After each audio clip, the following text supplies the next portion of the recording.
Hey, Melville Baptist Church, this has been a challenging, about a year and a half or so. And over the course of the last year and a half, there's been plenty of opportunities to experience frustration, plenty of chances to look at things and say, that just doesn't make any sense. But in the midst of these frustrations, there have also been these beautiful moments. And I want to tell you about one of those beautiful moments that I've experienced in the last year and a half. You were actually a part of it, though you might not realize it. It happened on the first time that we were able to practice communion again since the pandemic. And because it's communion, because we have to eat and drink for this moment, everybody had to take off their masks or at least pull them down under their chin. And for you sitting in the pews, it made no difference. It was just the back of people's heads or the back of people's heads. But for a moment, I saw everybody's faces. And I thought, wow, this is the way church is supposed to be. The book of Genesis tells of God planting a garden, of him kneeling in the dirt of that garden and out of it making a man, and then breathing into his nostrils the breath of life. What that story is doing is affirming our physicality, that we are made of stuff, and time after time the story of creation says this stuff, this material world, it's good. We are made to not only see and be seen, but to touch and to be touched, to hold and to be held. And some of that has gone missing over these past months. We just can't live out the fullness of who we are on a screen or over Zoom. And yet we have also seen God at work. We have celebrated baptisms. We have welcomed new members. We have kindled new friendships. We have seen God at work. So what if, in the midst of this frustration that we're experiencing, God is doing something? And what if one of those things that he is doing is that he's changing the church? Now that's a scary thought, because change is always loss, and it always brings with it this grief, this mourning over the way things used to be. But Jesus is always bringing change. He once told a group of people who questioned him that he is the ever new wine, always stretching, pushing at the wineskins. And because he is, there must be new wineskins. Our structures, our forms, our habits, our routines, our rituals, sometimes they need to change to make room for the things that Jesus is doing. And so what if he's changing his church right now? What if he's shaking us free of some of the things that we don't need to do anymore? And he's introducing us to some new things that we should be doing. What if he's changing his church? Well, if he is, and if we're going to be faithful in following him in this moment when things are changing, then we need to have a really firm picture of the way things are supposed to be. So as I speak, I want to give you a picture, not the picture, not a full picture, not a complete picture, but a picture, maybe just a part of the picture of what the church is supposed to be. And it comes to us from this unusual place. We've been reading together Sunday after Sunday through the book of Kings. We've encountered the death of David, the installation of his son Solomon as king, and then the construction of the temple. And I've got to be honest, reading about the construction of the temple, it is to me about as inspiring as reading a spreadsheet. Page after page after page of detail. And a lot of these details, they just don't seem to make any sense to me. But the New Testament authors, they pick up this temple. And they say that it means a whole lot more than we often think it means. And in doing that, the New Testament authors, they're actually standing on the shoulders of the prophets. They're actually standing in this rich biblical tradition about how to understand this temple that Solomon has made. In Jeremiah chapter 7, centuries after the temple is built, when Israel is entering into the dark days, when the fate of the kingdom hangs in the balance, God commands Jeremiah to stand in the gate of the temple and preach a message. The message is that the people are to amend their ways. They're to change the way that they behave. And that they cannot trust in those false prophets who declare, this is the temple of the Lord, the temple of the Lord, the temple of the Lord. You see, what Jeremiah is saying is that the temple isn't a thing in which Israel can place her trust. The temple is instead something that points to something bigger. The temple points to the people of God. They are to amend their ways. They are to change their way of living. They are to be obedient and not just place their trust in this building that is in their midst. The temple is, in some ways, a picture of who Israel is supposed to be. And so it's not surprising that for the New Testament authors, the temple becomes one of their favorite pictures of the church. I wrote down a couple of references to it in the New Testament. In 1 Peter chapter 2, Peter says, "You yourselves, like living stones, are being built up as a spiritual house, to be a holy priesthood, to offer spiritual sacrifices to God through Jesus Christ." In 1 Corinthians, Paul writes, "Do you not know that you are God's temple, and that God's Spirit dwells in you?" I know Paul will say in another place that our bodies are temples of the Holy Spirit, but his meaning here is slightly different. The you in this case, it's plural. Y'all are a temple of the Holy Spirit. The church is a temple. In 2 Corinthians, he says simply, "We are a temple of the living God." In Ephesians, it's, "You also are being built together into a dwelling place for God by the Spirit." In Revelation, Jesus says to the church in Philadelphia that him who overcomes, I will make a pillar in the temple of my God. Time after time, the New Testament authors say this temple that we've been reading about in 1 Kings, it's a picture of who we are as a church. Now, one of the reasons that biblical authors use pictures and symbols and metaphor and imagery is because it explains things, it shows things without needing to be explained. An image like saying we are the temple, it's kind of like a joke. By the time we have to explain it, it's lost some of its power. But here we are, separated by geography and time and culture from the temple.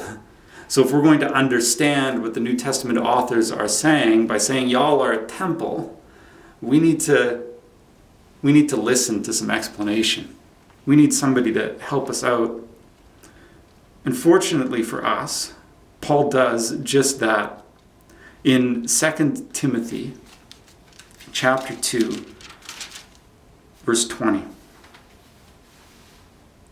He says, "Now in a great house there are not only vessels of gold and silver, but also of wood and clay, some for honorable use, some for dishonorable. Therefore, if anyone cleanses himself from what is dishonorable, he will be a vessel for honorable use, set apart as holy, useful to the master of the house, ready for every good work."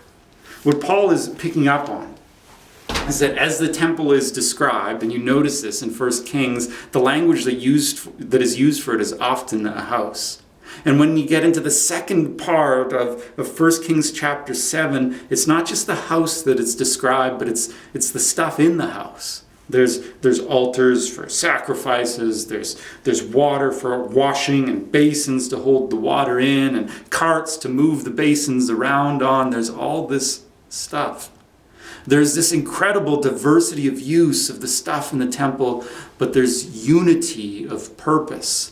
It's to be useful for the master of the house. Isn't that a beautiful picture of the church? There is this incredible diversity of use. There are people with all kinds of gifts and talents and personalities and abilities, but there is this incredible unity of purpose. To be useful, to bring glory, to serve the master of the house. An incredible diversity of use, but a unity of purpose. Not only is that a familiar picture, not only is that a beautiful picture of the church, but it's also a familiar picture of the church. Because Paul uses another one in another place that's very much like it.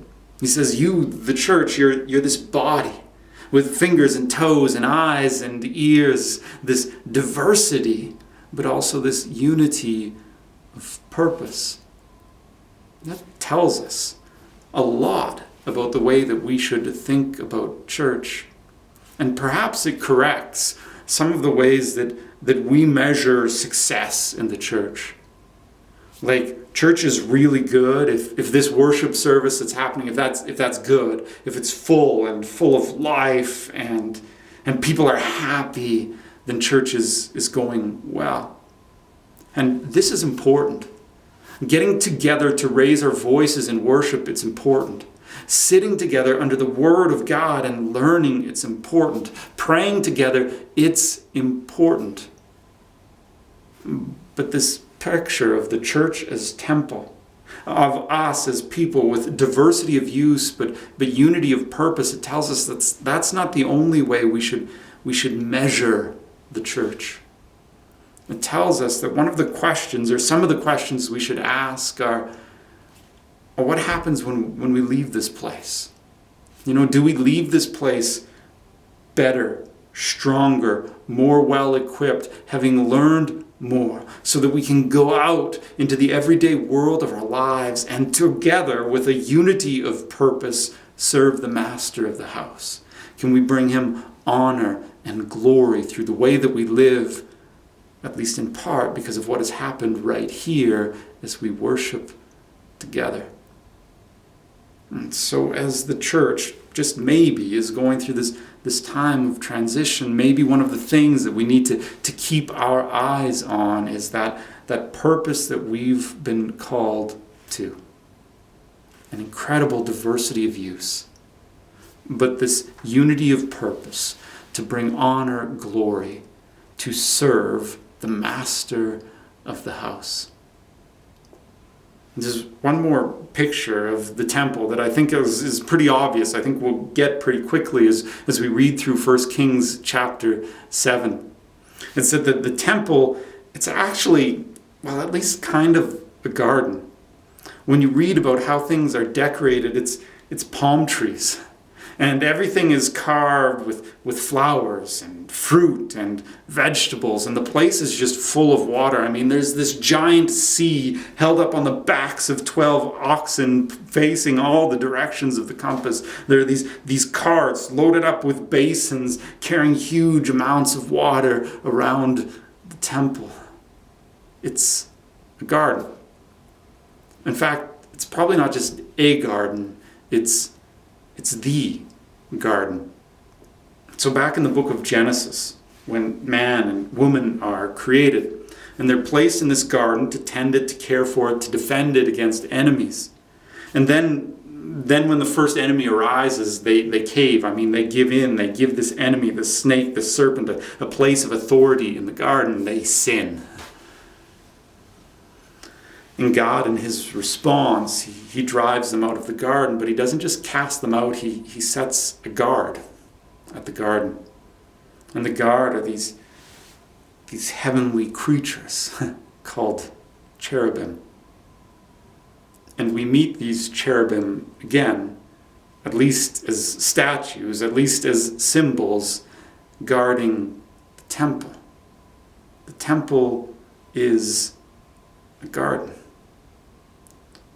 But the beautiful thing is that it's not this guarded garden that no one has access to, but it's a garden that brings blessing. So I've spoken a lot about 1 Kings chapter 7, and I want to read just a portion of it to you before we go any further.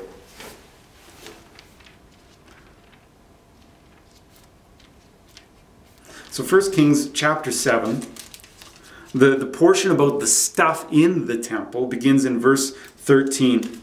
But I'm going to pick up reading in verse 27. This is talking about the stuff that a man named Hiram from Tyre built.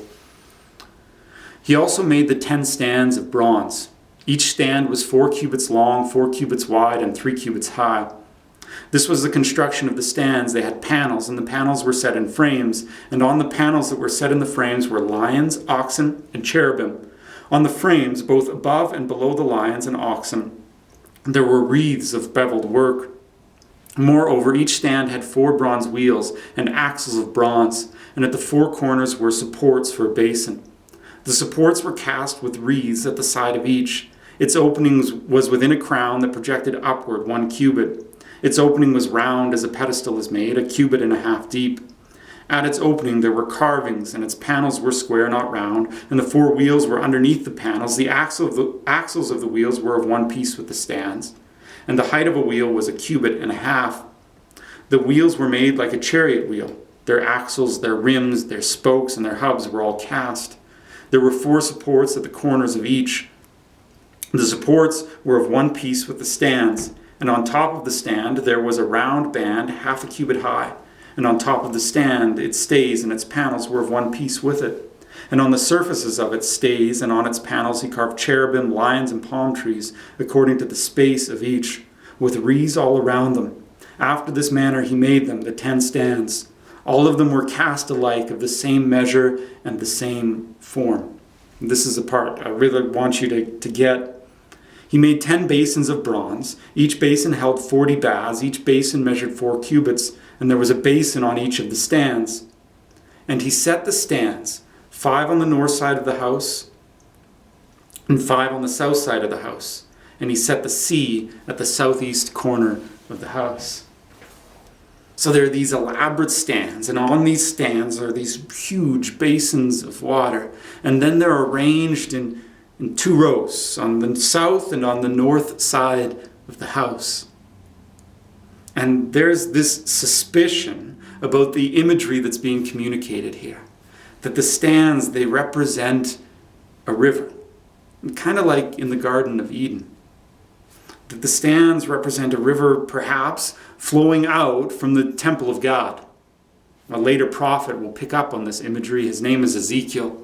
And in a vision, he sees a river that flows out from the temple, and it grows deeper and deeper and more powerful and more life-giving as it goes, and it transforms the land, this river. And that's a picture, perhaps, of who we're supposed to be. That we are this people with an incredible diversity of use, but this unity of purpose to serve the master of the house. And that as we serve, that as we flow out into the world, we bring life to the land. And that's not that crazy a picture. Because in John chapter 7, Jesus himself says the same thing. That everyone who believes in him, from within him will flow these streams of living water. So I'd encourage you today to pick up 1 Kings chapter 7 and read the description of the stuff in the temple and realize that it's not just a temple that was built thousands of years ago. It's a picture that reaches down through the ages to tell us who we are. That we, the church, are a temple with this incredible diversity of use, but a unity of purpose to serve the master of the house. And that as we do that, as we believe in and trust in and follow Jesus, these streams of living water, they flow out from us and bring life to the land. That's a picture of who we're supposed to be.